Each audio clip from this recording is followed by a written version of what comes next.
오늘의 말씀은 낀 말씀이다 라고 제가 말씀을 드리고 좀 시작하길 원합니다. 왜 낀 말씀이다 라고 이야기를 하냐면 대화와 대화 사이에 잠시 끼어 있는 형식으로 우리에게 주어진 말씀이기 때문입니다.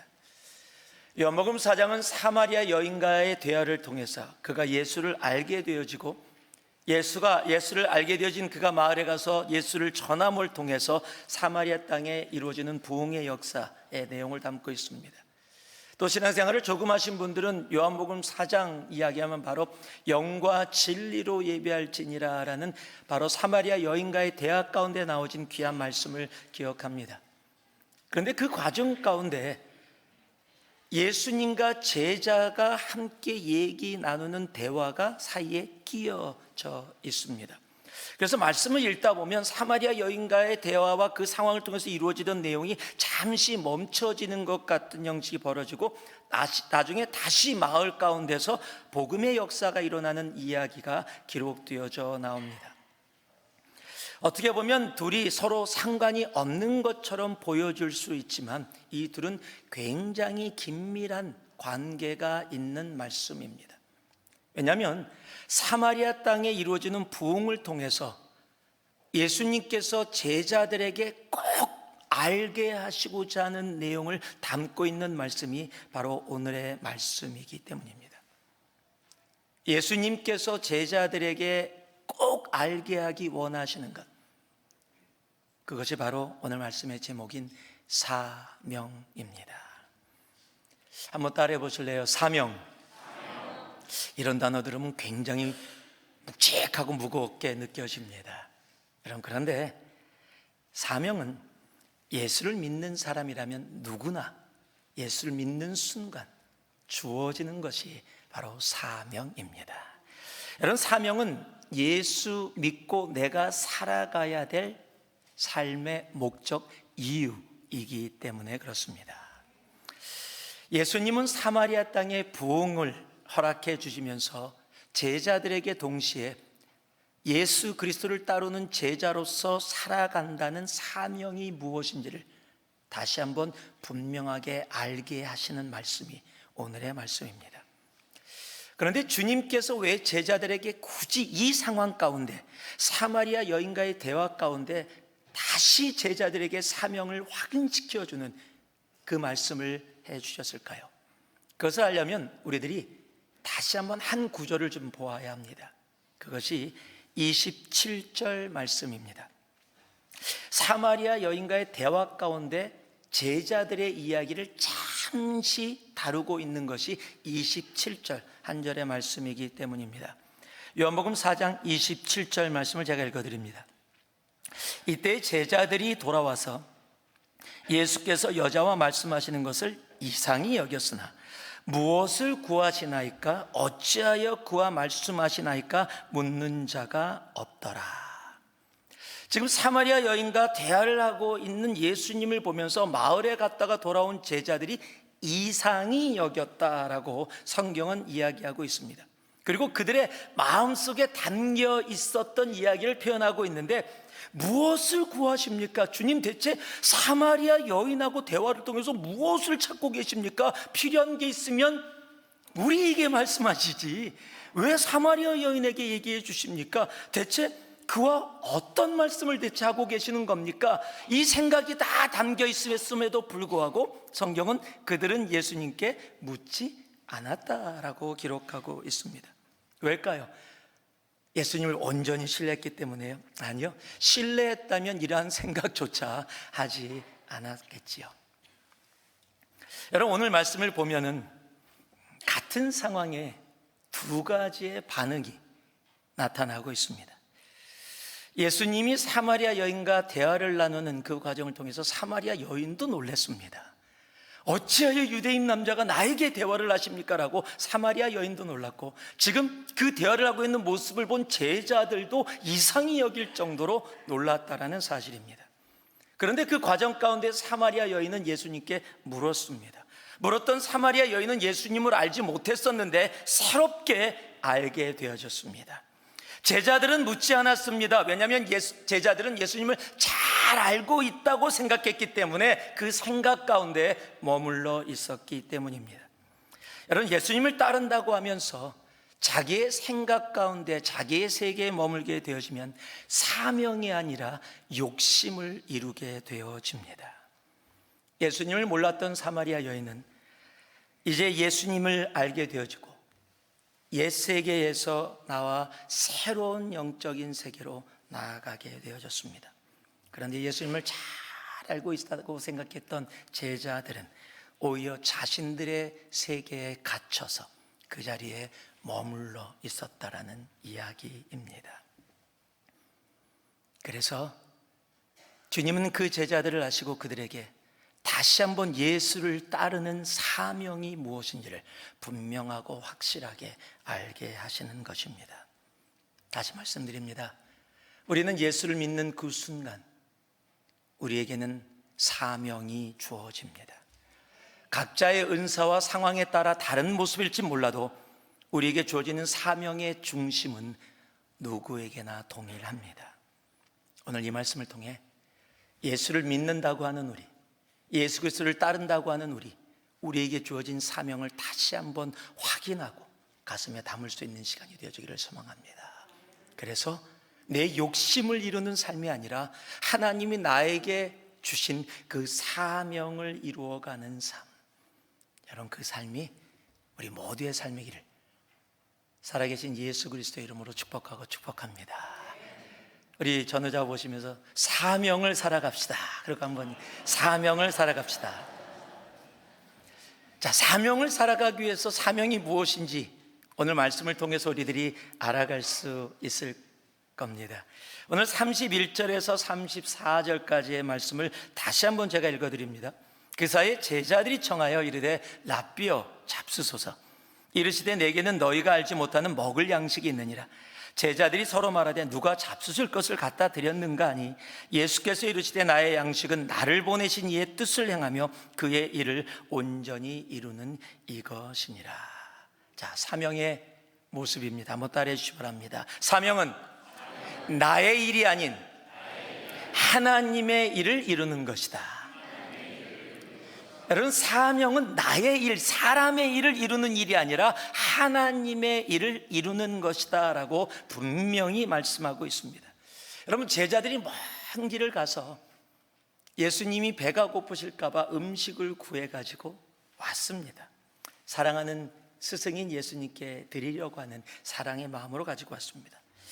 그래서 사마리아 여인과 대화를 하고 있는데 이상하게 여겼지만 기다렸습니다.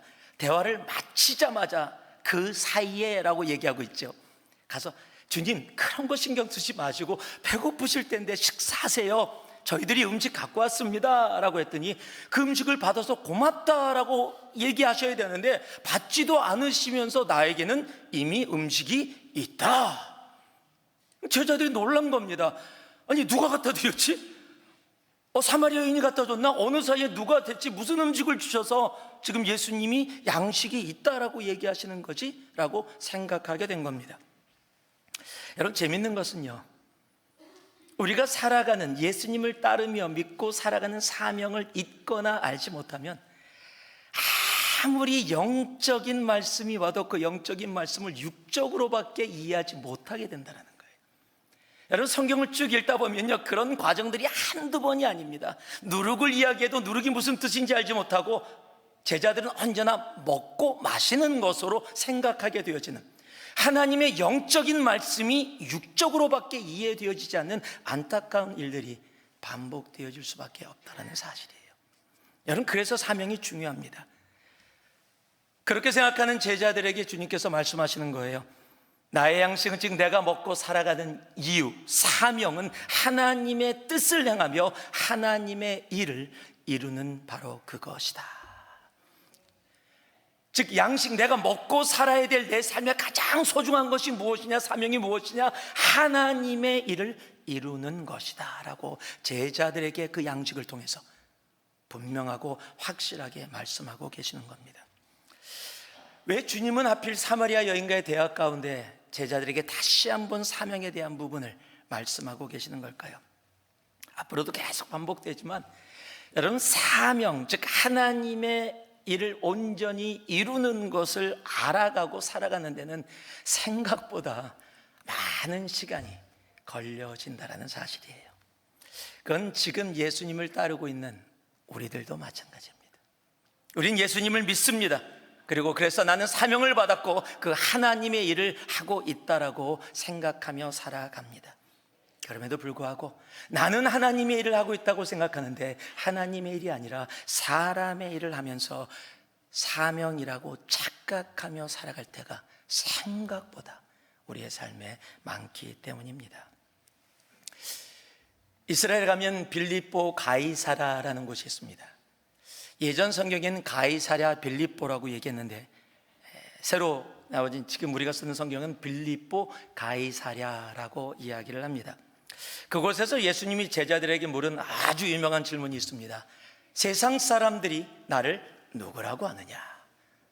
그랬더니 제자들이 이야기합니다. 더러는 침례 요한이라고 얘기하고 엘리야 또는 에레미야라고 얘기합니다 라고 얘기했더니 주님께서 엄청난 질문을 하시죠. 너희는 나를 누구라 하느냐?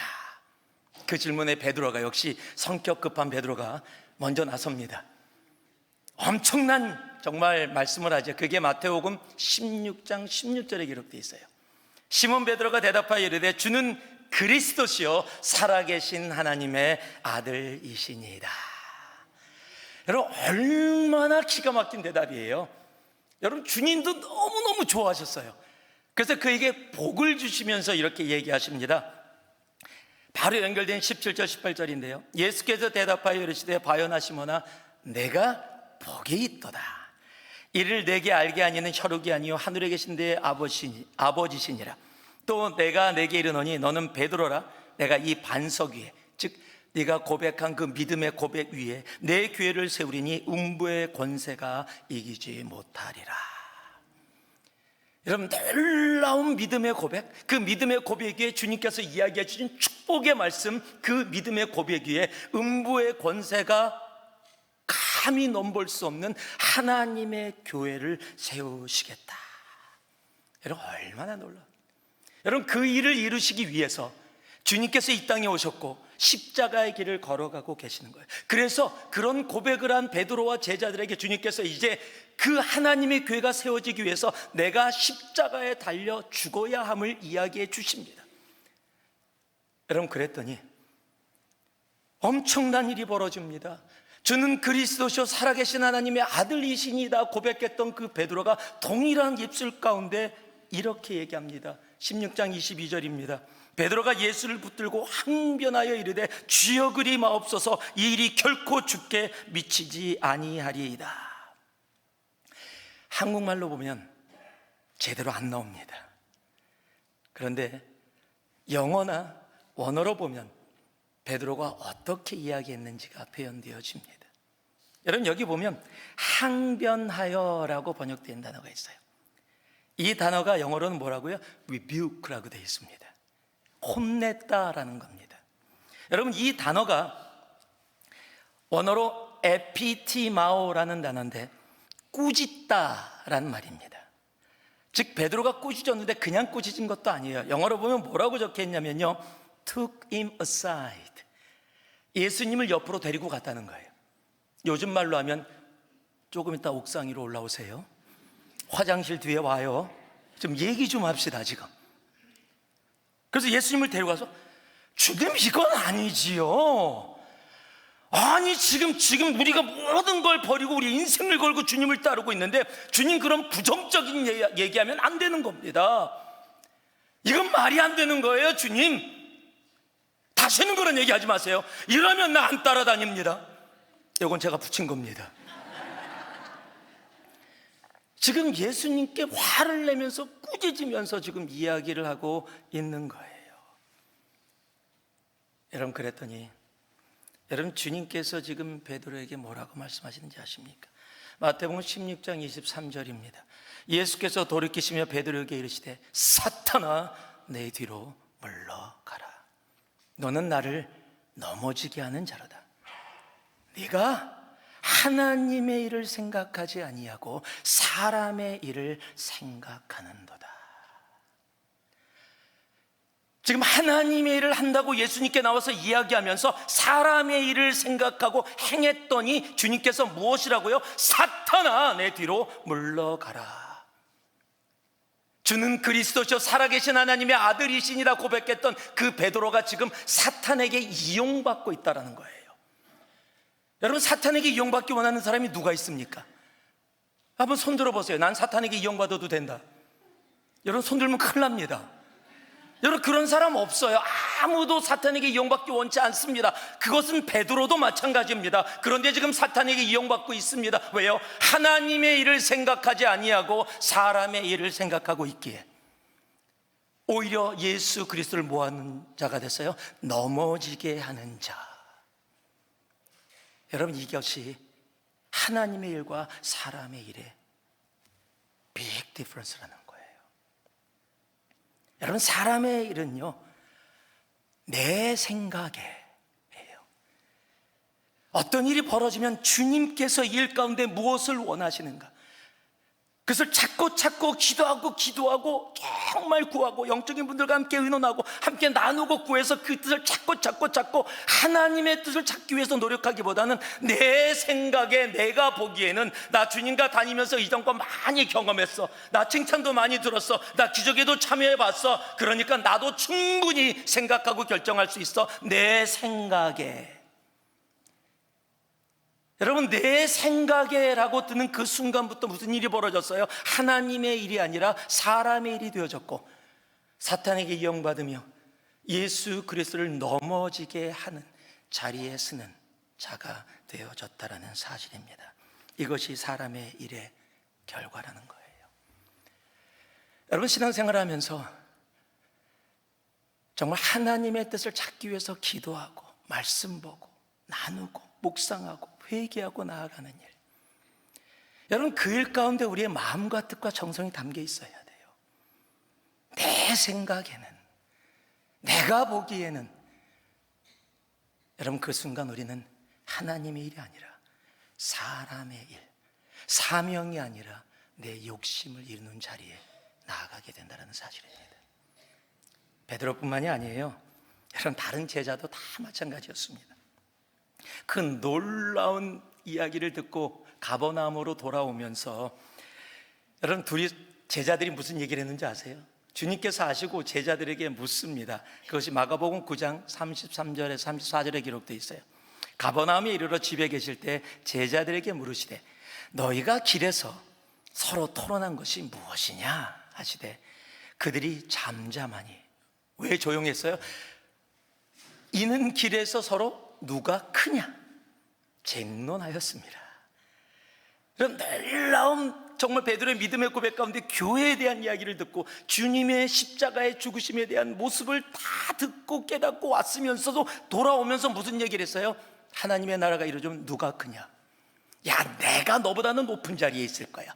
내가 나이가 있고 경험이 있지. 너 나랑 같은 자리에 있으려고 하지 마. 내가 더 높은 거야. 지금 서로 막 그러고 다투면서 왔어요. 주님이 하시고 얘기했더니 부끄러워서 잠잠하고 있는 겁니다. 주님은 십자가를 이야기하는데 제자들은 누가 더 높아지느냐를 이야기하고 있었다는 사실입니다. 여러분, 사단은 오래전부터 하나님의 일이 아니라 사람의 일을 하게 사람들을 유혹했습니다. 여러분, 예배라는 자리가 얼마나 귀한 자리예요. 주님을 예배하는 자리, 그 예배하는 자리에 있었는데 그 예배 가운데 가인이 아벨을 죽였다는 사실이에요. 왜 내 예배는 안 받아? 아벨이 뭐가 잘났다고 아벨의 예배는 받고? 여러분, 예배 가운데 살인이 이루어졌다는 거예요. 예배라는 자리에 함께 있었는데 하나님의 일을 살아가는 자와 사람의 일을 살아가는 자의 차이가 이렇다는 겁니다. 하나님이 왕으로 세우셨는데 사람들이 이야기하는 사울이 죽인 자는 천천히요 다윗이 죽인 자는 만만히로다라는 그 말 한마디에 자신을 왕위에 세우신 하나님의 뜻보다는 내가 이 왕위를 지켜야 된다라는 인간의 사람의 일이 앞서게 되어서 다윗을 죽이려고 하는 일이 벌어졌다라는 사실이에요. 여러분, 사람의 일은 예수님을 따른다 말은 하지만 삶은 자기의 이익, 예수님의 이익보다 나의 이익을 앞에 놓는, 나의 이고의 이익을, 나의 자존심의 이익을, 나의 삶의 이익을 예수 그리스도의 이익보다 앞에 놓게 되어진다는 겁니다. 내가 이만큼 열심히 교회에서 봉사했는데 나에게 돌아온 게 뭐지? 아무것도 없잖아. 내가 이렇게 섬기는데 누가 나를 인정해줘? 아무것도 없잖아. 왜 저 사람은 나보다 별로 한 것도 없고 나보다 교회도 늦게 왔고 특별히 잘나지도 않는데 왜 저 사람은 칭찬받고 인정받고 나는 그렇지 못해? 여러분, 이런 생각들이 다 어디서 오는지 아십니까? 바로 사람의 일입니다. 하나님의 일 사명은 나의 이익을 구하는 삶의 길이 아니기 때문입니다. 여러분, 그래서 주님께서 바로 연결해서 하나님의 일과 사람의 일을 이야기하면서 24절에 하나님의 일을 구하는 사람들의 삶의 모습을 분명하게 알게 하십니다. 그것이 마태복음 16장 24절이에요. 같이 한번 읽겠습니다. 함께 읽습니다. 시작. 이에 예수께서 제자들에게 이르시되 누구든지 나를 따라오려거든 자기를 부인하고 자기 십자가를 지고 나를 따를 것이니라. 누구든지 예수 그리스도를 따르려거든 자기를 부인하고 자기 십자가를 지고 나를 좇을 것이니라. 제발 나를 따른다고 하면서 사람의 일 하지 말고 하나님의 일을 해다오라는 말씀이에요. 하나님의 일은 나로 힘들고 어려운 십자가의 길 기쁨으로 걸어가게 하기 때문입니다. 사명을 살고 계십니까? 하나님의 일을 하고 계십니까? 아니면 사람의 일을 하고 계십니까? 사명을 살아갈 수 있는 우리 모두가 되어지기를 주님의 이름으로 축복합니다. 다시 한번 옆에 분을 보면서요, 사명을 살아갑시다 라고 해요. 사명을 살아갑시다. 오늘 이 말씀에서 우리에게 사명을 또 알려주는 말씀이 있습니다. 바로 35절 말씀입니다. 같이 읽겠습니다. 너희는 넉 달이 지나야 추수할 때가 이르겠다 하지 아니하느냐? 그러나 나는 너희에게 이르노니 너희 눈을 들어 밭을 보라. 희어져 추수하게 되었도다. 한번 따르해 주시기 바랍니다. 사명은 나의 눈이 아닌 주님의 눈으로 세상을 바라보는 것입니다. 여러분, 사명은 나의 눈이 아니라 주님의 눈으로 세상을 바라보는 거예요. 나의 눈은 내가 보기 원하는 것을 보게 되어집니다. 그러나 주님의 눈은 주님이 보시기 원하시는 것을 보게 되어져요. 제자들에게 말씀하는 거야. 눈을 들어 어디를 보라? 밭을 보라. 지금 너희들이 보지 않고 있는 이 사마리아 땅, 이 땅에 있는 한 영혼을 보라라고 말씀하고 계시는 겁니다. 왜냐하면 사마리아는 제자들의 마음속에 들어가 있는 장소가 아니에요. 사마리아는 갈릴리로 가기 위해서 어쩔 수 없이 지나가야 되는, 그저 내 삶 속에 잠시 있다가 없어져도 아무 상관이 없는 그런 곳이 제자들에게는 사마리아 땅이었던 것입니다. 그렇기 때문에 그곳에서 시간을 투자해서 시간을 보내며 사마리아 여인과 대화하는 예수님이 못마땅했던 겁니다. 이거 지나가야 되는데 여기서 왜 이렇게 시간을 보내고, 그것도 의미 없는 사람들에게 왜 주님께서 대화까지 하시면서 왜 이렇게 하시나라고 생각하게 되었던 것이에요. 주님과 같은 곳에 있는데 생각이 다릅니다. 여러분, 굉장히 무서운 말이에요. 주님과 함께 있는데 주님과 같은 생각을 품지 않고 있다는 사실이에요. 왜요? 보고 있는 것이 다르기 때문입니다. 주님은 사마리아 땅을 보고 계시지 않으셨어요. 영원한 지옥길로 달려가고 있는 한 영혼을 보고 계셨습니다. 근데 제자들은 주님과 함께 있는데 자신의 경험과 역사 가운데 있었던 사마리아를 보고 있었어요.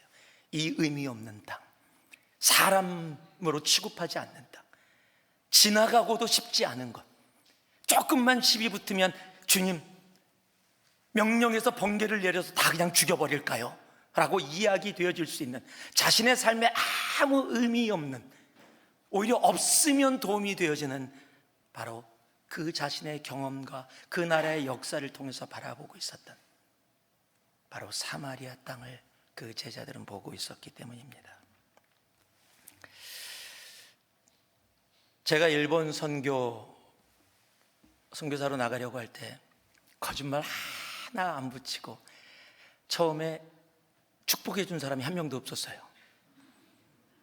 선교 나간다 그러니까 선교 나가? 너무도 귀한 결정했네. 와, 귀하다. 어디로? 일본. 일본? 다들 그랬어요. 왜 일본 나가려고 그러는데? 그래서 아니, 나는 부르심을 그곳에 받아서. 아유, 일본은 뭐 거기 다 부자 땅, 거기 가서 뭐 하려고. 또 부자 땅이라고 얘기하지만요, 그러면서 얘기하면서 거기 들어갈 돈이면은 아프리카 가면 일본 선교사 한 명 들어갈 돈을 가지고 아프리카에서는 5명을 서포트가 있어요. 일본에서 그렇게 선교해도 한 영혼 구원하기 힘든데 그 조금만 노력하면 아프리카에서는 엄청난 영혼. 일본에서 선교사님이 와서 간증을 하면 은혜를 하나도 못 받는데 아프리카에서 선교사님이 오시면 금방 가셔서 아직 한 영혼도 전도 안 했어요. 근데 아프리카 가셔서 잠시 어떤 마을로 들어가서 거기서 머물면서 복음을 전하려고 소똥으로 진 집 안에서 아이하고 같이 함께 있었는데 아이가 말라리아가 걸린 거예요.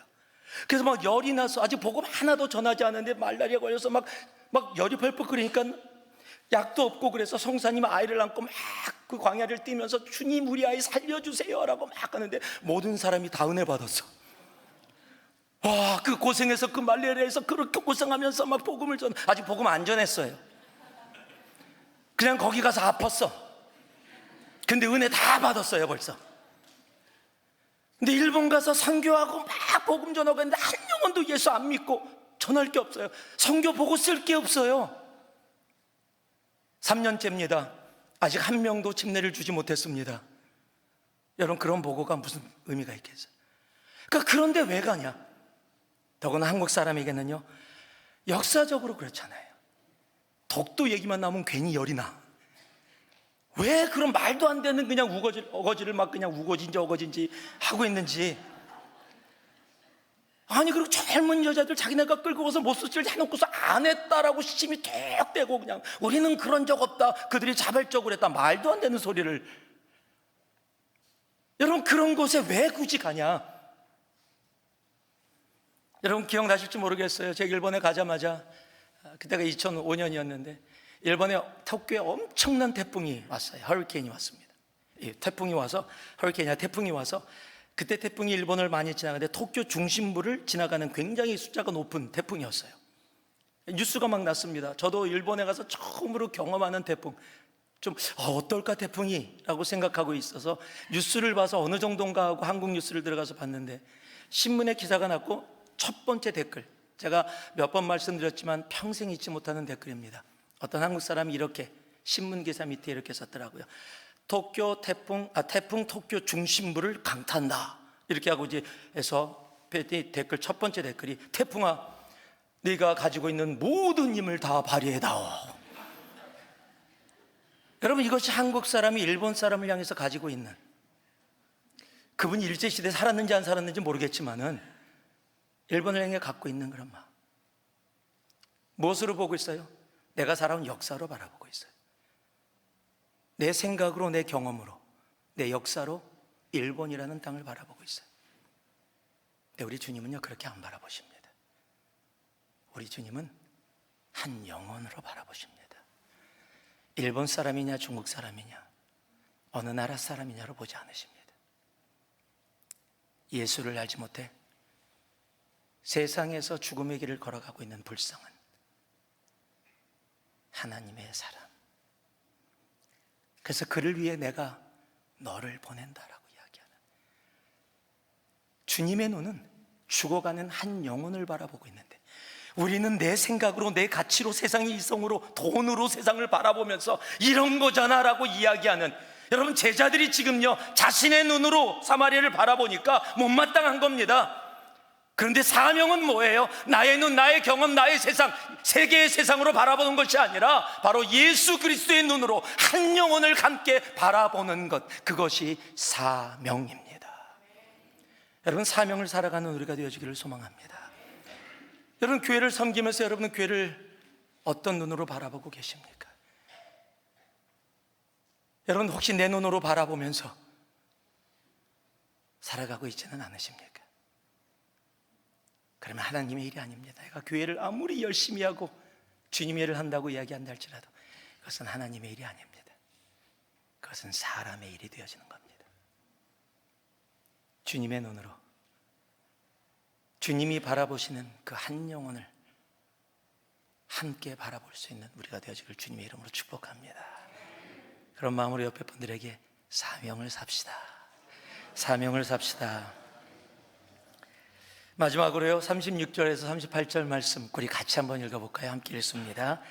거두는 자가 이미 삭도 받고 영생에 이르는 열매를 모으나니 이는 뿌리는 자와 거두는 자가 함께 즐거워하게 하려 함이라. 그런즉 한 사람이 심고 다른 사람이 거둔다는 말이 옳도다. 내가 너희로 노력하지 아니한 것을 거두러 보내었노니 다른 사람들은 노력하였고 너희는 그들이 노력한 것에 참여하였느니라. 아멘.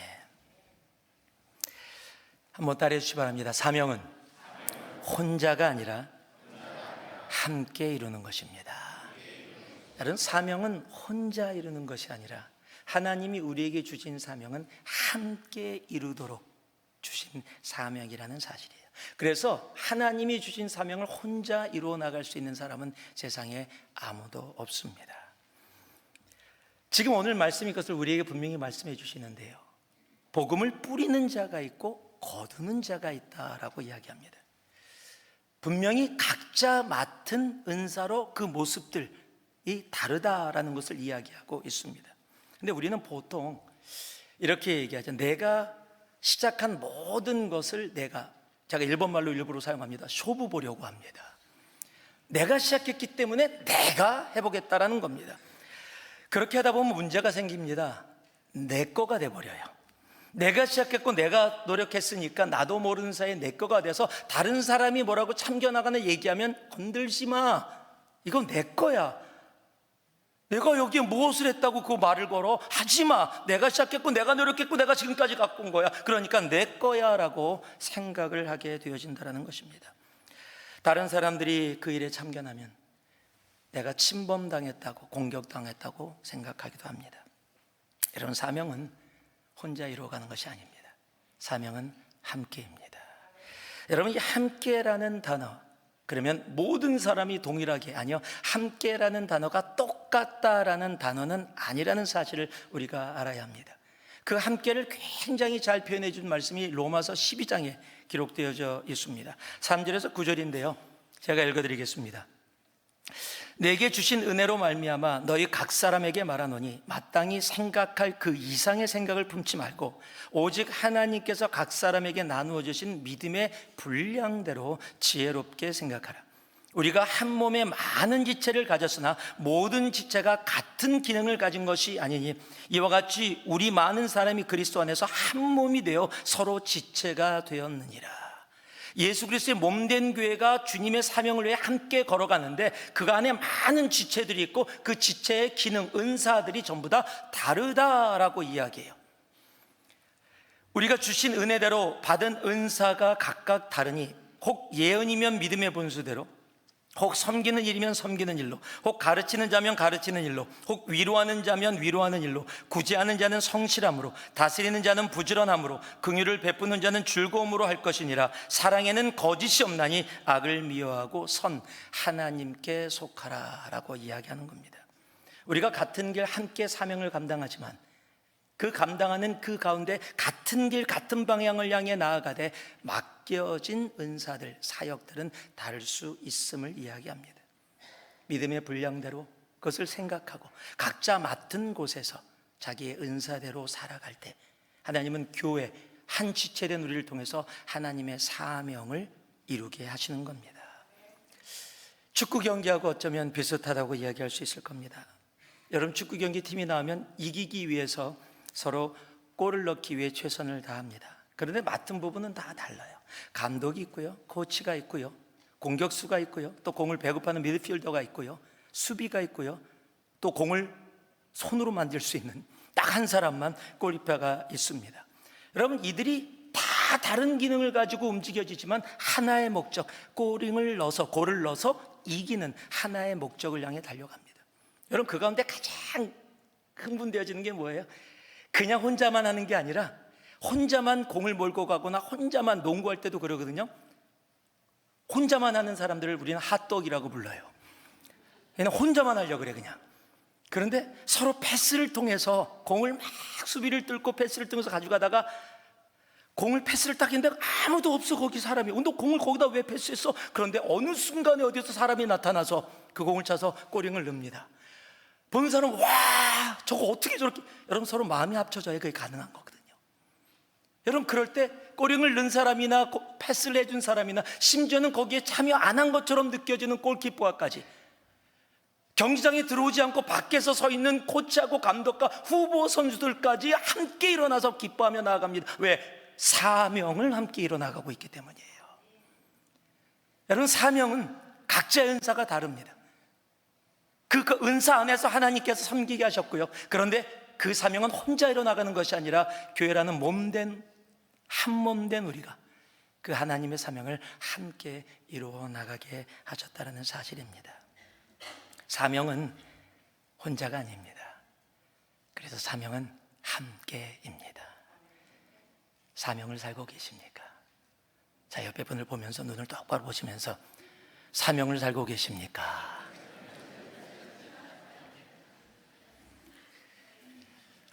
말씀을 마무리하겠습니다. 하나님, 우리 모두에게 사명을 주셨습니다. 그리고 그 사명을 온전히 이 땅 가운데 살아가기를 원하십니다. 내가 사명을 살아가지 않으면 바로 나타나는 것이 나의 욕심입니다. 중간이 없어요. 내가 사명을 살아가고 있다면 너무 감사한 일이고, 내가 사명을 살아가고 있지 못하다면 나는 나의 욕심을 살아가고 있는 겁니다. 그것을 어떤 모양으로 포장한다 할지라도 그것은 사명이 아니라는 사실입니다. 사명은 사람의 일이 아닙니다. 하나님의 일을 이루는 것입니다. 내 생각이 아니에요. 나의 이익이 아닙니다. 예수 그리스도의 이익만을 생각합니다. 사명은 나의 눈으로 바라보는 것이 아니라 예수 그리스도의 눈으로 바라보는 것입니다. 나의 눈으로 바라보면 사마리아밖에 안 보여요. 빨리 지나가고 싶어요. 여기서 더 이상 있을 필요가 없습니다. 나에게 상관없는 존재들이에요. 나에게 가치 없는 존재들입니다. 그런데 주님의 눈으로 바라봤더니 하나님이 너무도 사랑하는 한 영혼이라는 사실이에요. 사명은 나 혼자 독불장관으로 일어나가는 것이 아니에요. 사명은 하나님이 주신 믿음의 분량에 따라서 각자의 은사를 가지고 한 몸 되어져서 주님이 원하시는 그 방향으로 함께 나아가는 겁니다. 욕심을 살지 말고 사명을 살아가기를 소망합니다. 여러분, 이 한 주 정말 사명, 나에게 주신 그 사명을 내가 살아가고 있는가 돌아보면서 하나님, 내가 걷는 한 걸음 한 걸음이 주님이 나에게, 우리에게 주신 사명의 걸음 되게 하여 주시옵소서. 정말 주님 앞에 그렇게 결단하고 결심하며 나아가는 우리 모두가 되어지기를 살아계신 예수 그리스도의 이름으로 축복하고 또 축복합니다. 기도하겠습니다.